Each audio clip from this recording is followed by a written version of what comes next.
Good afternoon. My name is Sam Park, technical agronomist with Channel, Ohio. It's Tuesday, June 7th, and I've been getting a few calls from folks asking me, how much nitrogen should I be applying? It's about that time to make our side dress application. What do we do? And then also, what happens to that application or that fertilizer when it hits the soil? So I thought today would be a good opportunity to break these things down. It's a lot on the board right here, but if you bear with me, I promise we'll get through it. So the title of it, side dressing with urea ammonium nitrate, 28%.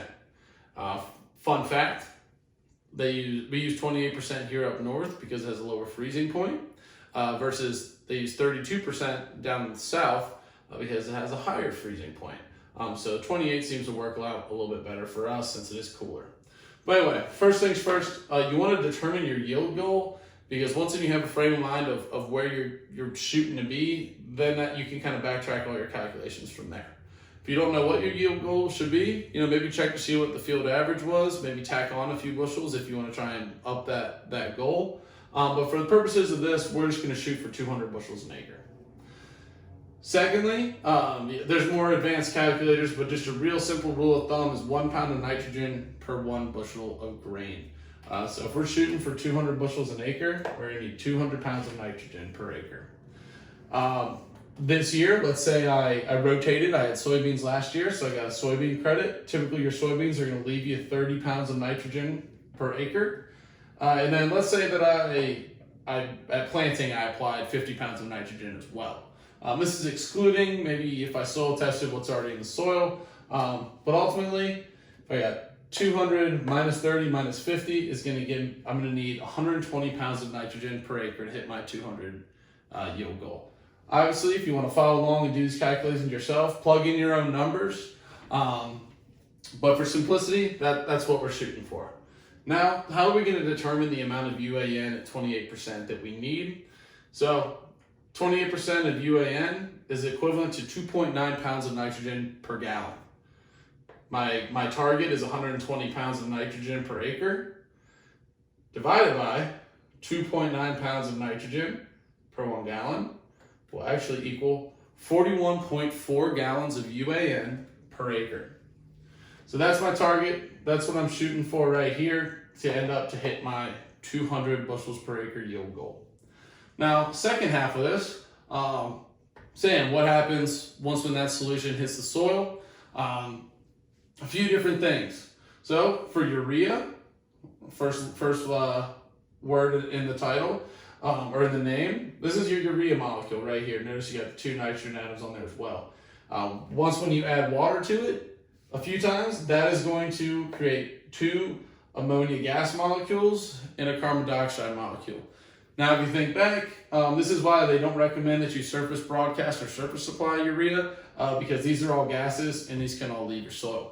But with it being in a liquid carrier and it's probably going to get underneath the soil surface, it'll react with that hydrogen and the water molecule again, and that'll form 2 ammonium molecules, and they are positively charged, which that'll take us to the second word in the name, ammonium, right? That's our one of our most stable forms of nitrogen, or the most stable form of nitrogen in soil. It's positively charged. We have a lot of clay soils here in Ohio. Clays are negatively charged. Overall, soil has an overall negative charge to it. So that positive is actually what's going to help it bind to soil, and that's what's going to keep it there. Granted, it can go through a few more processes and eventually get lost, but ultimately, that ammonium's super stable, and it's going to stay there. Now, nitrate, and I apologize, I think there's some glare over here, but nitrate, that one's a little more finicky, and that one is going to be controlled by the environment more, specifically by water. So nitrate itself is really, it's a good molecule. That can be taken up by plants, nothing wrong with it if you have good soil conditions. But notice that thing's negatively charged. I said soil is overall has a negative charge. Clays have a negative charge. Right? They're the same. They're going to repel away from one another. So that way, if there's a lot of water, we'll go to the red side, which indicates our losses. If this is in a water carrier, that's not going to bind to our soil, and that can be leached out. Now that's going to be more of an issue in your sandy soils or soils where water is going to move really quickly through them. Again, here in Ohio, pretty tight clays in certain areas. Drainage we have sometimes the opposite of this issue.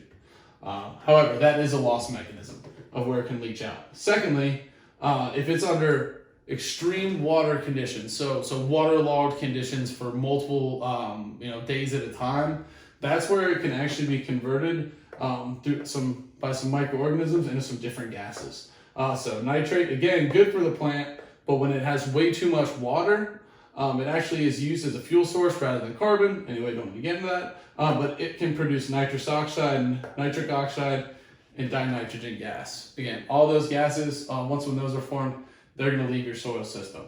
So here's all in a nutshell, right? Here's how you know how much you need. Here's kind of what happens to it when it gets in the soil. Multiple different forms. So, it's not unnecessary nitrate. So if you have some ammonium there that can hang on as well, if you're concerned about a lot of loss, but hopefully you'll just have good soil conditions that can actually hold both of those forms of nitrogen in the soil for your corn plant. So remember, that's V6 timing. We're trying to hit that stage on that growth curve. If you remember the nitrogen growth curve or nitrogen utilization curve, from corn, you're trying to apply it there so that right when it wants to start grain fill, it has plenty of nitrogen possible with as little time as possible for it to lose nitrogen from the soil. So that's it. Please let me know if you have any questions, and hope you all have a great day. Thank you.